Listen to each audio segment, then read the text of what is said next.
আসসালামু আলাইকুম। আমরা এখন চলে আসছি বিয়ানীবাজারের শেষ সীমান্ত শেওলা ল্যান্ড কাস্টমস অফিসের সামনে এবং এখানে আমরা আসছি আজকে ৩ দিন ধরে আমরা মোটামুটি সিলেটের দিকে ভ্রমণ করতেছি। তো ঢাকায় যে মানে আপনার অকটেনের যে ক্রাইসিস বা তেলের অকটেন কোন, পেট্রোল কোন, ডিজেল কোন যে ক্রাইসিস, আমরা কিন্তু সিলেটে আসার পথে কোনো ক্রাইসিস পাইনি। সিলেটে প্রত্যেকটা পাম্পে আপনার কিন্তু তেল দিচ্ছে।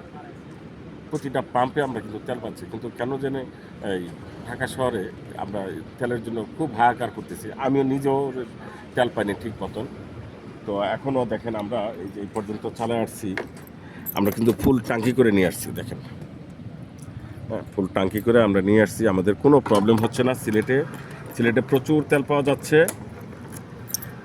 আপনার ঢাকা এটাও হইতে পারে, ঢাকার গাড়ি প্রচুর। সেজন্য হয়তোবা এই ক্রাইসিসটা বেশি। কিন্তু সিলেটে কিন্তু আমরা খুব ভালো মতন তেল পাচ্ছি। সিলেটে কোনো তেলের কোনো প্রবলেমই পাচ্ছি না। জানি না বাকি জেলাগুলোর কী অবস্থা। ধন্যবাদ।